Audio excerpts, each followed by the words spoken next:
కృపలో క్షేమము నీచితివి, కృపకు పాత్రులుగా చేసితివి.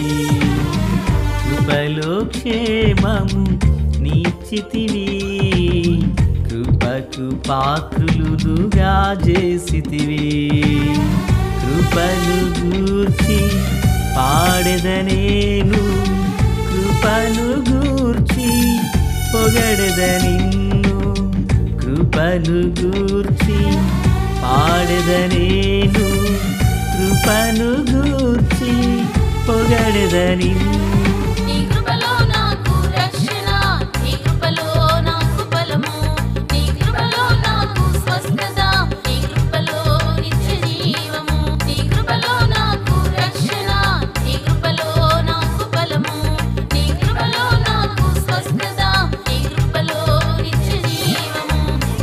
కృపలో క్షేమము నీచితివి, కృపకు పాత్రులుగా చేసితివి.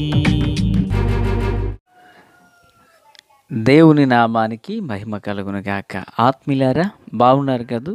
మరో పర్యాయం మనం ఇలాగ కలిసి దేవుని దైవ వాక్యాన్ని ధ్యానం చేయటకుగాను దేవుడు అనుగ్రహించిన ఈ మంచి తరుణాన్ని బట్టి మనం ప్రభువుని ఎంతగానో స్తుతించి బద్దులమై ఉన్నాం. దయగలిగిన ఆయన ఆత్మచేత సమభూమి గల దేశమున ప్రభు మనలను నడిపించునుగాక.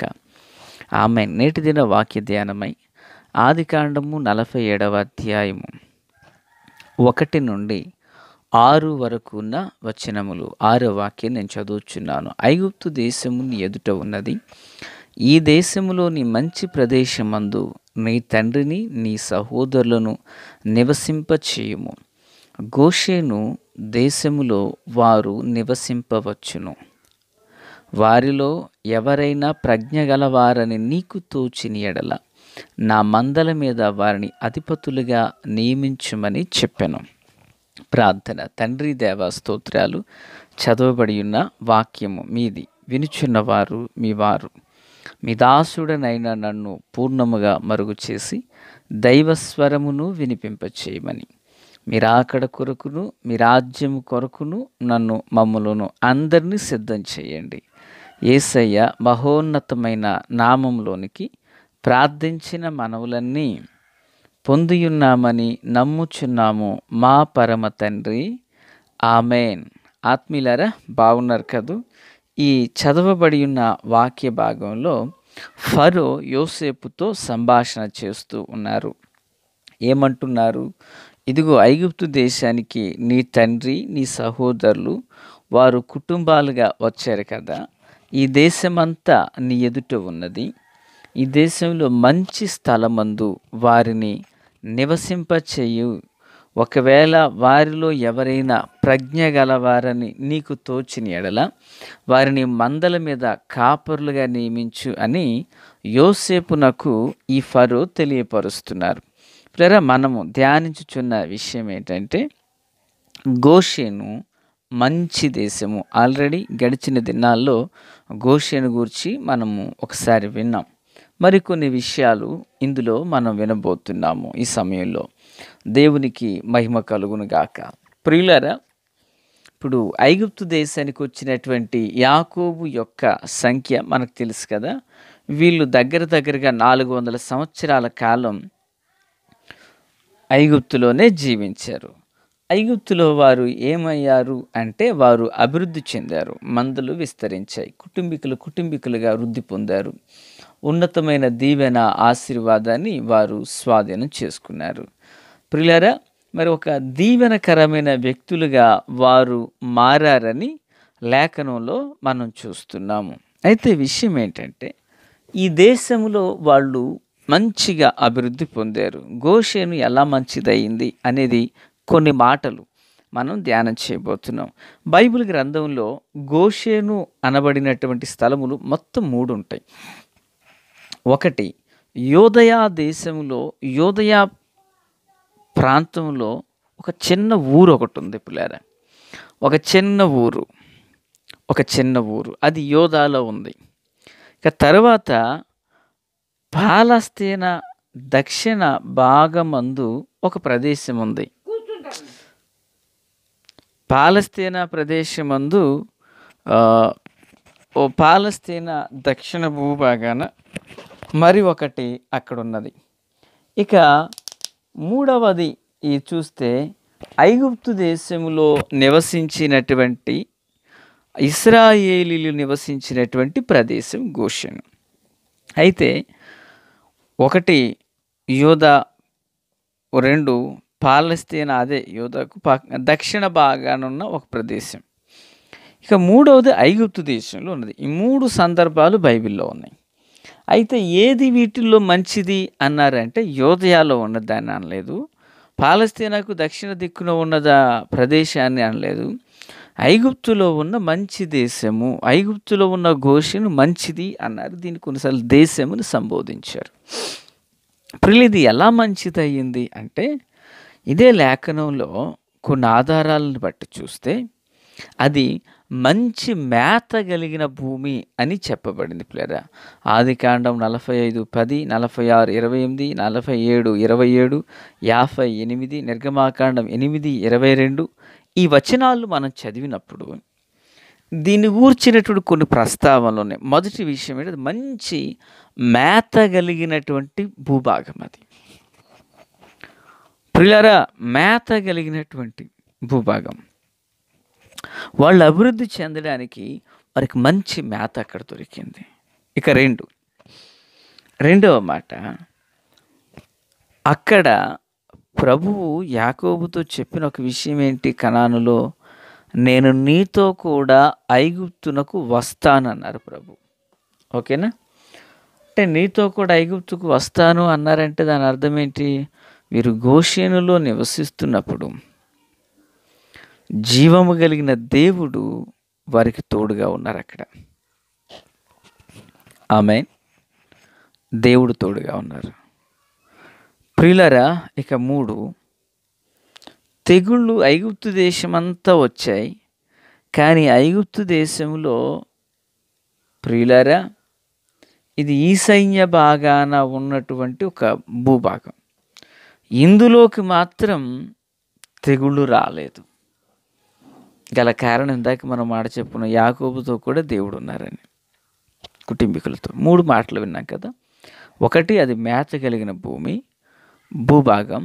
2 అది తెగుళ్ళు అందులోకి ఏది రాలేదు, తెగుళ్ళకు ఆ భాగం వినాయించబడింది. ఇక 3 ప్రియులారా, మరి యాకోబుతో కూడా దేవుడు వచ్చారు, దేవుడు ఉన్నారని చెప్పుకుంటున్నాం. మొదటి మాట ఏంటి? మంచి మేత కలిగిన భూమి. ఈ రోజుల్లో కూడా ఎంతోమంది ఈ కలుషితమైన ఆహారం తిని అనారోగ్యానికి గురైనట్లుగా కొందరు కలిపి చెరిపెడి బోధలకు ప్రజలు ఇష్టపడుతున్నారు. సో దాని గురించి మనం ఆశ్చర్యపడనక్కర్లేదు. పౌలు గారు ముందుగానే చెప్పారేమని? కొందరు దురద చెవులు గలవారై ఉన్నారు, హితబోధను వారు లక్ష్య పెట్టని వారు అంటూ ఆయన మాట్లాడడం జరిగింది. ప్రియులారా, ఈరోజు ఒక వ్యక్తి ఒక కూరగాయలు కొన్నప్పుడు మంచిది తీసుకోవాలంటాడు, ఒక షర్ట్ కొన్నప్పుడు మంచిది తీసుకోవాలంటాడు. కానీ కొందరు, అందరూ కాదు సుమి, కొందరు ఆత్మ సంబంధమైన వాక్యాహారాన్ని ఎంచుకునే విషయంలో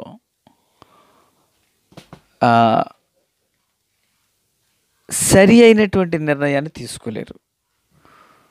కలుషితమైన ఆహారానికి ప్రజలు దగ్గరైనట్లుగా కలిపి చెరిపెడు బోధకు లోక సంబంధమైన కార్యాలు ఎక్కడైతే ఉంటాయో వాటికి ప్రథమ స్థానాన్ని ఇచ్చేవారిగా ఉంటారు.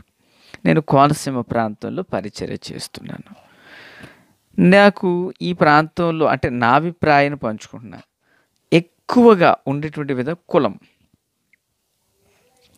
దానిని చూస్తుంటారు. వాడు మావోడు, ఆ పాస్టర్ గారు మావోడు, అతను మా మేనలుడు, అతను మా బావ వాళ్ళ అబ్బాయి, ఇలాగా. అయ్యా, నీవు నీ బావ వాళ్ళ అబ్బాయి నిన్ను దేవుని రాజ్యాన్ని నడిపించాడు, దేవుడు నిన్ను నడిపిస్తాడు. కలిపి చెరిపెడు బోధ కలుషితమైన దానికి వాళ్ళు ఎలా ఉన్నా మరి బోధ బ్రతుకు వేరైనా, ఎందుకంటే మావోడని అక్కడికి వెళ్తున్నామండి. నీ ఆత్మీయ జీవితం బలపడాలంటే మంచి ఆహారాన్ని, మంచి వాక్యం అనబడిన ఆహారం తీసుకోవాలి. ఐగుప్తు దేశంలో వాళ్ళు ఎందుకు అభివృద్ధి పొందారు, మందలు ఎందుకు విస్తరించి? అక్కడ మంచి మేత ఉందండి. మంచి మేత తిన్న పశువులు వృద్ధి పొందాయి. మంచి వాక్యాన్ని నువ్వు భుజిస్తే నీవు కూడా బలపరచబడతావు. కలిపి చెరిపిడి బోధలు ప్రక్కన పెట్టండి. కులసేవ ప్రక్కన పెడదాం.